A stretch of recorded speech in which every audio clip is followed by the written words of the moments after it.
Hello friend, complex number में आज हम लेक्चर 1 स्टार्ट करते हैं। तो कॉम्प्लेक्स नंबर का फर्स्ट लेक्चर है। तो इसमें सबसे पहले हम देखते हैं हमारा टॉपिक क्या है। Need of complex number, complex number की आवश्यकता। हमें कॉम्प्लेक्स नंबर की जरूरत क्यों पड़ी। तो मान लीजिए हमने एक इक्वेशन ली x square minus 5x plus 6 equal to 0। तो x माइनस 2 x माइनस 3 जो है इसके फैक्टर होंगे। क्यों? क्योंकि x इक्वल टू 2 और 3 इसको सेटिस्फाई कर रहे हैं। तो जब x माइनस 2 जीरो रखेंगे तो x इक्वल टू 2 मिलेगा, और x माइनस 3 को 0 रखेंगे तो x इक्वल टू 3 मिलेगा। तो x की जो दो वैल्यूज आ गई 2 और 3, ये दोनों क्या है?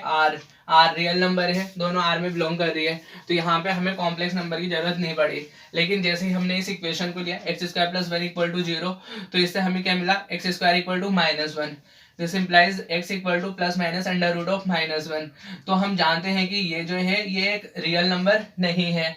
तो यहाँ पर रियल नंबर की जो कंडीशन थी वो फेल हो गई। अब हमें एक नए नंबर की जरूरत थी, तो उस नंबर को ही कहा गया कॉम्प्लेक्स नंबर। तो इसको हम ऐसे लिख सकते हैं x equal to plus minus iota, जो जहां पर अंडर रूट ऑफ -1 जो है वो क्या है? आयोटा। आई लिखते हैं, रीड एज आयोटा, IOTA। तो ये आयोटा, आयोटा क्या है? एक कॉम्प्लेक्स नंबर है, कॉम्प्लेक्स नंबर। तो यहाँ पर आयोटा जो है वो एक कॉम्प्लेक्स नंबर है। तो जब भी कोई भी ऐसी इक्वेशन आए जिसका सॉल्यूशन रियल नंबर में नहीं हो, तो उसका सॉल्यूशन हमेशा कॉम्प्लेक्स नंबर में होगा। तो सबसे पहले आयोटा के बारे में बताया था आइलर ने, EULER, यूलर। यूलर ने बताया कब? 1707 से 1783 में। यूलर के बाद में हैमिल्टन, फिर उसके बाद में कॉची, रीमान, इन सब ने कॉम्प्लेक्स नंबर और कॉम्प्लेक्स एनालिसिस पर वर्क किया। तो हमारा मेन टॉपिक क्या था? Need of complex number. तो कोई भी इक्वेशन जिसके रियल रूट नहीं होंगे तो उसके रूट कॉम्प्लेक्स होंगे, इसलिए हमें कॉम्प्लेक्स नंबर की जरूरत पड़ी।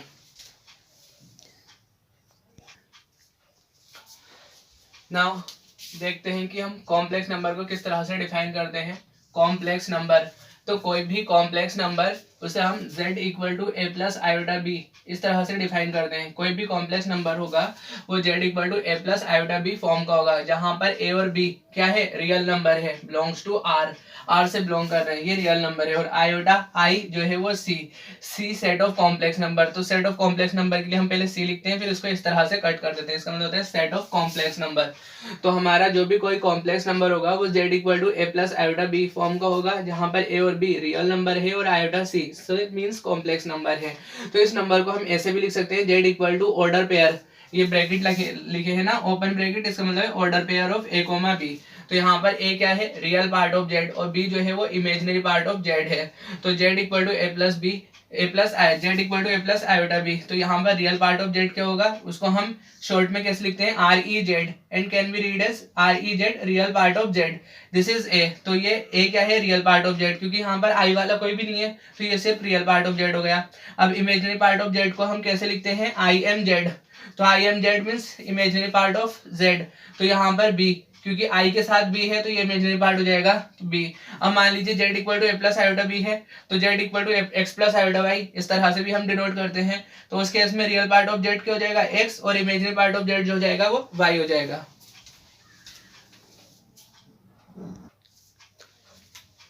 नाउ जो हमारा नंबर है, कॉम्प्लेक्स नंबर क्या है? ये z equal to a plus iota b. तो हम इसमें कुछ केस मान सकते हैं। पहले मान लेते हैं a0 मान लेंगे, दूसरे केस में b0 मान लेते हैं, तीसरे केस में b नॉट इक्वल टू 0। तो मान लीजिए a इक्वल टू 0, तो अगर हमारा a इक्वल टू 0 है तो 0 यहाँ रखेंगे तो z equal to iota b हो जाएगा। तो ये बना z equal to iota b. तो आयोटा आ गया इसके साथ, इसका मतलब जो हमारा कॉम्प्लेक्स नंबर है z, ये कैसा है? i मीन्स इमेजिनरी होता है, तो ये प्योरली इमेजिनरी, क्योंकि रियल पार्ट तो इसका 0 हो गया, तो z equal to iota b, तो ये प्योरली इमेजिनरी नंबर हो जाएगा। अब दूसरा केस हमने b इक्वल टू 0 माना, जब b 0 है तो आयोटा इंटू 0 तो 0, तो z इक्वल टू a मिलेगा। तो b 0 रख करके z इक्वल टू a मिला। a क्या है? रियल। तो इसका मतलब जो कॉम्प्लेक्स नंबर है वो क्या होगा? प्योरली रियल नंबर होगा।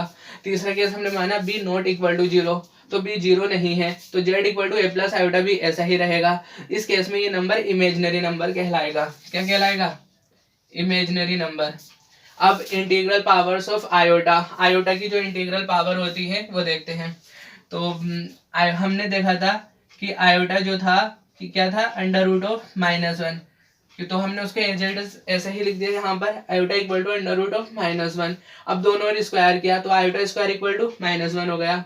अब आयोटा क्यूब किया, फिर आयोटा से दोनों मल्टीप्लाई किया तो iota cube equal to minus iota हो जाएगा।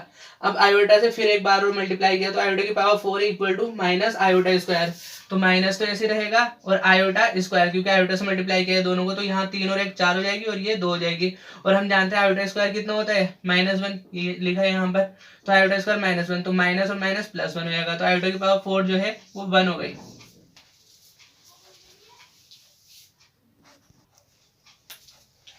नाउ हमने देखा क्या था कि आयोटा की पावर 4 जो है वो 1 है, तो हमने यहाँ से एक जनरल निष्कर्ष निकालेंगे। देखो आयोटा की पावर 4n फाइंड करते हैं, तो आयोटा की पावर 4n को हम ऐसे लिख सकते हैं आयोटा की पावर 4 होल पावर n। क्यों? क्योंकि हम जानते हैं हमारे पास अगर कोई नंबर होता है a, उसकी पावर m और होल पावर n है, तो उसे हम a की पावर mn कर सकते हैं। तो यहाँ पर ये वाली कंडीशन बन रही है, तो हमने इसको ऐसे लिख दिया a की power m whole power n, तो आयोटा की पावर 4 होल पावर n। अब हम जानते हैं आयोटा की पावर 4 क्या है 1, तो ये 1 और 1 की पावर n, तो 1 की पावर n हमेशा 1 ही होता है, तो आयोटा की पावर 4n जो हो गया वो 1 हो गया। अब हम आयोटा की पावर 4n प्लस 1 फाइंड करेंगे, तो इसे दो पार्ट में ब्रेक करेंगे 4n इंटू 1, तो आयोटा की पावर 4n इंटू आयोटा की पावर 1। आयोटा की पावर 4n तो 1 है, तो यहाँ से 1 इंटू आयोटा, 1 को आयोटा से मल्टीप्लाई करेंगे तो आयोटा आ जाएगा। आयोटा की पावर 4n प्लस 2, तो इसको फिर हमने ब्रेक किया आयोटा की पावर 4n इंटू आयोटा की पावर 2, तो यहाँ पे आयोटा की पावर 4n 1 है और आयोटा स्क्वायर -1 होता है, तो 1 इंटू -1 इक्वल टू -1 हो गया। आयोटा की power 4n plus 3 is equal to iota power 4n into iota cube, तो ये आयोटा की पावर 4n जो है वो 1 हो गया और आयोटा क्यूब, तो यहाँ से आयोटा स्क्वायर -1 था तो आयोटा क्यूब क्या करेंगे माइनस आयोटा, तो ये माइनस आयोटा हो जाएगा, तो 1 into minus iota minus iota. अब हमने क्या किया इन सबको ऐड कर दिया, तो आयोटा की पावर 4n फिर प्लस आयोटा की पावर 4n प्लस 1, आयोटा की पावर 4n प्लस 2, आयोटा की पावर 4n प्लस 3, इन सबको ऐड किया। अब ये कितना आएगा देखो, यहाँ से आया 1, यहाँ से प्लस आयोटा, यहाँ से -1, इधर ये माइनस आयोटा, तो minus iota plus iota cancel, -1 plus 1 cancel, तो ये 0 आ गया। तो हमने देखो आयोटा की पावर कितनी थी यहाँ पर, एक ये था, 2 3 4, तो आयोटा की 4 पावर थी, उन सबका सम 0 आ गया। तो यहाँ से हमें एक जनरल नोट मिला, क्या नोट है, the sum of 4 consecutive integral powers of iota is always 0। जो सम होता है 4 consecutive integral powers of iota वो क्या होता है, इज ऑलवेज 0, वो हमेशा 0 होता है। कोई भी आयोटा की 4 कॉन्सिक्यूटिव लगातार पावर लोगे तो उनका सम हमेशा हमें क्या मिलेगा, 0 मिलेगा।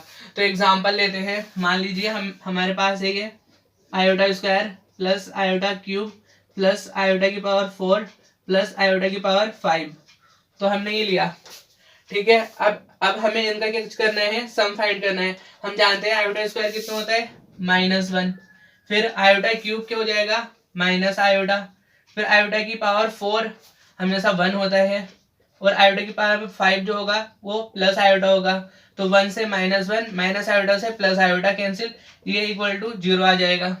इस तरह से अगर हमारे पास मान लीजिए ये लिखा है आयोटा की पावर 275 प्लस आयोटा की पावर 276 प्लस आयोटा की पावर 277 प्लस आयोटा की पावर 205 6 7 8 78, तो ये क्या होगा, 4 कॉन्सिक्यूटिव पावर्स ऑफ आयोटा हो गई और इनका सम क्या होगा, हमेशा 0 होगा। बस हमें यही देखना है कि आयोटा की जो लगातार 4 पावर्स होती हैं उनका सम जो होता है वो 0 होता है। इस नोट की हेल्प से the sum of 4 consecutive powers of iota is always 0।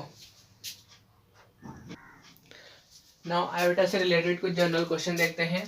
1 plus iota की power 4 into 1 plus iota, 1 plus 1 upon iota की power 4 is equal to what, तो हमें इसकी वैल्यू फाइंड करनी है। तो 1 प्लस आयोटा की पावर 4 ऐसे ही रहने दिया और 1 प्लस 1 अपॉन आयोटा है तो 1 ऐसे ही, 1 अपॉन आयोटा की वैल्यू यहाँ फाइंड की, तो 1 अपॉन आयोटा हमें इसकी वैल्यू फाइंड करनी है, तो हमने ऊपर नीचे आयोटा से मल्टीप्लाई कर दिया, आयोटा अपॉन आयोटा, तो 1 को आयोटा से मल्टीप्लाई किया आयोटा और आयोटा स्क्वायर -1, तो माइनस आयोटा आ जाएगा, तो 1 अपॉन आयोटा की जगह माइनस आयोटा रखेंगे तो 1 माइनस आयोटा हो जाएगा, उसकी पावर 4 है, ठीक है। ये क्या बना, a प्लस बी और a माइनस बी, दोनों में 4 पावर है, कॉमन ले लिया हमने, तो 1 plus iota 1 minus iota whole power 4, तो a plus b a minus b, तो ये क्या हुआ a square minus b square, और आयोटा स्क्वायर -1 होता है, -1 +1 हो गया, +1 1/2 2 की पावर 4 और 2 की पावर 4 16, इसका आंसर हो जाएगा।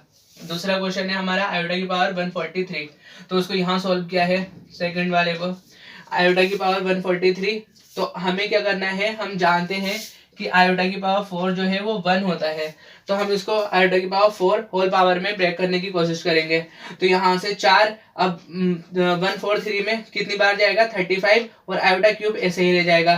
तो आयोटा की पावर 4 1 है, 1 की पावर 35 तो 1 ही रहेगा, तो आयोटा क्यूब, अब आयोटा स्क्वायर -1 होता है, आयोटा क्यूब माइनस आयोटा, तो 1 को माइनस आयोटा से मल्टीप्लाई करेंगे तो ये माइनस आयोटा आ जाएगा।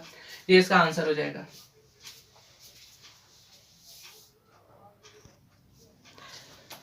नाउ बहुत सिंपल क्वेश्चन है। क्वेश्चन नंबर 1 देखो, z equal to -2 iota, real part of z and imaginary part of z क्या होगा, हमें ये बताना है। तो z इक्वल टू -2 आयोटा जो है वो a plus iota b form का है, और हम जानते हैं अगर z equal to a plus iota b form का है तो a रियल पार्ट और b इमेजिनरी पार्ट होगा।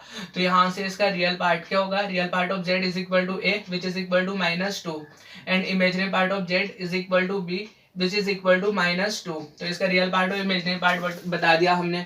नेक्स्ट क्वेश्चन देखो, find real part of z and imaginary part of z if z equal to √(-8)। हमें z दे रखा है, फिर उसका रियल और इमेजिनरी दोनों पार्ट बताने हैं। तो √(-8), तो ये तो अभी a प्लस बी आयोटा की फॉर्म का नहीं है, तो हम कैसे बनाएंगे ऐसे, तो z इक्वल टू √(-8), तो -8 को -1 इंटू 8 लिख सकते हैं, तो √-1 अलग हुआ, √8 अलग हुआ, और हम जानते हैं √-1 आयोटा होता है, √8 क्या होता है, 2 होता है। तो यहाँ पर आयोटा वाला टर्म मिल रहा है, मतलब पहला वाला टर्म नहीं है, तो उसको हमने 0 मान लिया, तो 0 प्लस आयोटा 2 तो ये z इक्वल टू, अब क्या बनाएंगे, a plus iota b form का बन गया, जहां पर a 0 और b ये है, तो a रियल पार्ट होता है, b इमेजिनरी पार्ट, तो real part of z equal to 0 and imaginary part of z equal to 2 now हमारा नेक्स्ट क्वेश्चन है, which of the following are complex number. ये इतने बहुत सारे नंबर लिखे हैं, हमें इनमें बताना है कि कौन कौन से कॉम्प्लेक्स नंबर होते हैं। तो कॉम्प्लेक्स नंबर की सबसे पहले डेफिनेशन बताई थी, तो कोई भी नंबर कॉम्प्लेक्स नंबर कब होगा, जब z equal to a plus iota b type का हो, जहां पर a और b रियल नंबर हो। तो इसको हम ऑर्डर पेयर a को b टाइप लिख सकते हैं, क्योंकि सारे ऑर्डर पेयर है।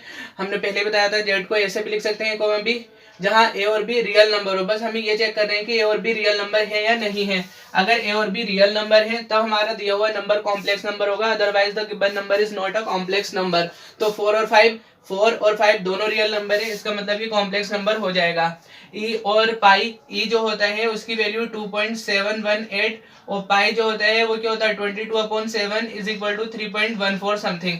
तो दोनों ही रियल नंबर है, इसका मतलब ये भी कॉम्प्लेक्स नंबर हो जाएगा। अब यहाँ पर e स्क्वायर और माइनस पाई है, तो माइनस लगाओ या स्क्वायर करो, आना ये रियल नंबर है, तो समझो ये भी कॉम्प्लेक्स नंबर हो जाएगा।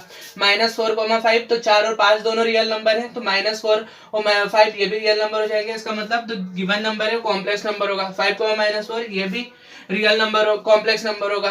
3, i, अब देखो यहाँ पर i आ गया, हमें क्या पता है a और b इस तरह से हो कि दोनों रियल नंबर हो, लेकिन यहाँ पर b क्या है, i, ये रियल नंबर नहीं है, इसका मतलब ये कॉम्प्लेक्स नंबर नहीं होगा।